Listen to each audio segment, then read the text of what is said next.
السلام علیکم، آپ دیکھ رہے ہیں ہمارا چینل تبسم سٹوریز آفیشیل۔ آج میں آپ کے سامنے ایک بہت ہی دلچسپ سٹوری لے کر حاضر ہوا ہوں۔ میرے دوست اگر وہ سٹوری مکمل سن لیں تو انہیں یہ پتہ چل جائے گا کہ پاکستان آگے ترقی کیوں نہیں کر رہا، ہمارا ملک پاکستان دن بدن پیچھے کیوں جا رہا ہے۔ ملک پاکستان کے دشمن عناصر یہ نہیں چاہتے کہ پاکستان آگے بڑھے، حالانکہ یہ جو پاکستان بنا ہے خون دے کر بنا ہے، اس پر لوگوں کے خون لگے ہوئے ہیں، لوگوں کی قربانیاں ہیں۔ یہ ملک پاکستان لا الہ الا اللہ محمد الرسول اللہ کے نام پر بنا ہے۔ تو میرے دوستو، آج یہ سٹوری آپ سنیں گے تو آپ واقعی سوچنے پر مجبور ہو جائیں گے کہ کیا وجہ ہے کہ ہمارا پاکستان آگے کیوں نہیں جا رہا۔ تو اس مکمل سٹوری میں آپ کو یہ اندازہ ہو جائے گا کہ کون سی وجوہات ہیں جس وجہ سے ہمارا ملک پاکستان آگے ترقی نہیں کر رہا۔ کسی بادشاہ کا گزر اپنی سلطنت کے ایک ایسے علاقے سے ہوا جہاں کے لوگ سیدھا نہر سے ہی پانی لے کر پیتے تھے۔ بادشاہ نے حکم دیا کہ عوام الناس کی سہولت کے لیے یہاں ایک گھڑا بھر کر رکھ دیا جائے تو زیادہ بہتر رہے گا، اور ہر چھوٹا بڑا سہولت کے ساتھ پانی پی سکتا ہے اور وہ دعا بھی کرے گا۔ بادشاہ یہ کہتے ہوئے اپنی باقی سفیروں کے ساتھ آگے کی طرف بڑھ گیا۔ بادشاہ آگے چلا گیا، انہوں نے آگے سفر کرنا تھا۔ اب یہ کیونکہ شاہی حکم تھا، بادشاہ کا حکم تھا، اس پر عمل کرنا تھا، تو شاہی حکم پر ایک گھڑا خرید کر نہر کے کنارے رکھا جانے لگا۔ تو ایک اہلکار نے مشورہ دیا، یہ گھڑا عوامی دولت سے خرید کر شاہی حکم پر یہاں نصب کیا جا رہا ہے، ضروری ہے کہ اس کی حفاظت کا بندوبست کیا جائے اور ایک سنتری کو چوکیدار کے لیے مقرر کیا جائے۔ سنتری کی تعیناتی کا حکم ملنے پر یہ بات بھی سامنے آئی کہ گھڑا بھرنے کے لیے کسی ماشکی کا ہونا بھی ضروری ہے، اور ہفتے کے 7ویں دن صرف ایک ماشکی یا ایک سنتری کو نہیں پابند کیا جا سکتا۔ بہتر ہوگا کہ 7 سنتری اور 7 ہی ماشکی ملازم رکھے جائیں تاکہ باری باری کے ساتھ بلا تعطیل یہ کام چلتا رہے۔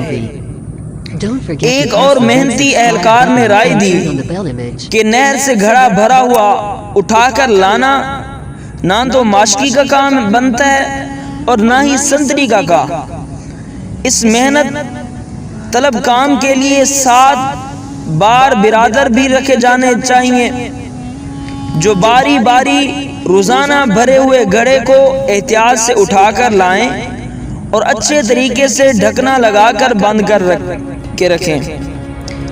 ایک اور دور اندیش صاحب نے مشورہ دیا کہ اتنے لوگوں کو رکھ کر کام کو منظم طریقے سے چلانے کے لیے ان سب اہلکاروں کا حساب و کتاب اور تنخواہوں کا نظام چلانے کے لیے محاسب رکھنے ضروری ہوں گے۔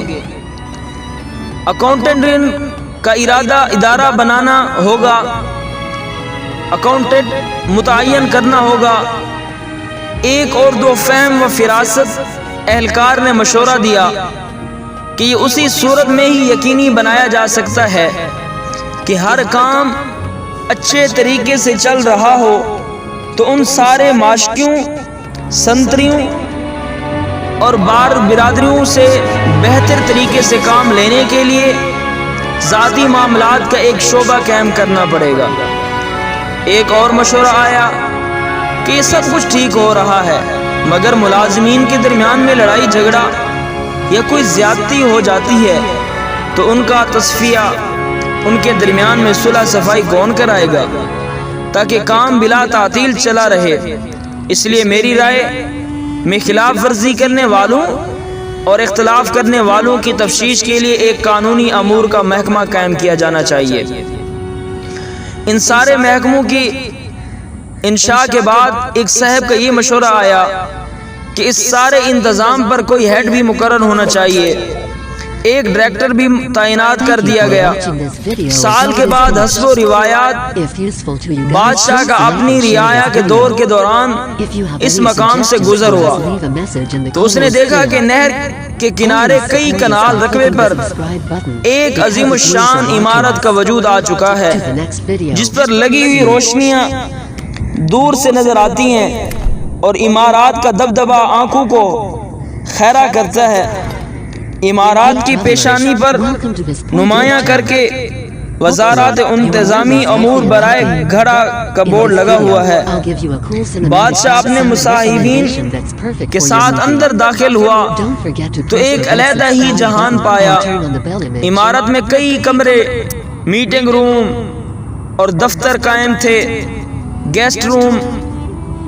ایک بڑے سے بڑا دفتر میں آرام کرسی پر عظیم الشان چوبی میز کے پیچھے سرمئی بالوں والا ایک پروقار معزز شخص بیٹھا ہوا تھا، جس کے سامنے تختی پر اس کے القابات پروفیسر، ڈاکٹر، 2 جنگوں کا فاتح، فلاں بن فلاں، ڈائریکٹر جنرل برائے معاملات سرکاری گھڑا لکھا ہوا تھا۔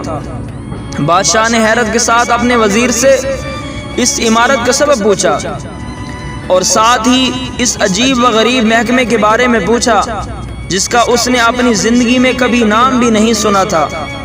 بادشاہ کے وزیر نے جواب دیا، حضور والا، یہ سب کچھ آپ ہی کے حکم پر ہی تو ہے، جو آپ نے پچھلے سال عوام الناس کی فلاح اور آسانی کے لیے یہاں پر گھڑا نصب کرنے کا حکم دیا تھا۔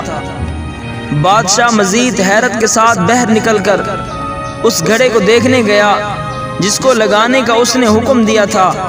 بادشاہ نے دیکھا کہ گھڑا نہ صرف خالی اور ٹوٹا ہوا ہے بلکہ اس کے اندر ایک مرا ہوا پرندہ بھی پڑا ہوا ہے۔ گھڑے کے اطراف میں بے شمار لوگ آرام کرتے ہیں اور سوئے ہوئے پڑے ہیں اور سامنے ایک بڑا بورڈ لگا ہوا ہے، گھڑے کی مرمت اور بحالی کے لیے اپنے عطیات جمع کرائیں، منجانب وزارت انتظامیہ امور برائے گھڑا۔ میرے دوستو، یہ ہماری قومی المیہ ہے کہ دیکھیں چھوٹا سے چھوٹا کام کو کتنا بڑا کر کے رکھ دیا۔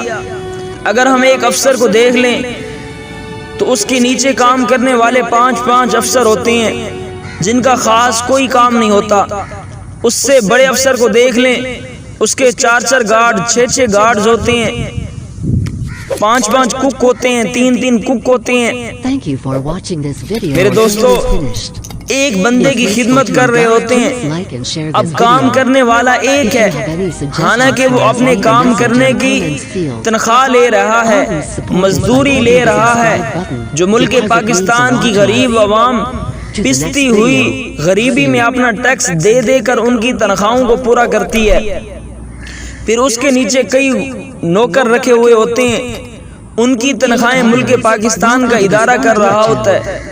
میرے دوستو، اگر ہم چلے جائیں وزیروں کی طرف، ایسے وزیر بھی آپ دیکھیں گے جن کے نوکروں کے دوست سرکاری گاڑیوں پر گھوم رہے ہوتے ہیں، انہیں پروٹوکول دیا جاتا ہے، ایک افسر کے پیچھے 10 گاڑیاں لگا دی جاتی ہیں، ایک وزیر کے پیچھے 5 10 15 20 گاڑیاں آتی ہیں، اسے پروٹوکول دیا جاتا ہے۔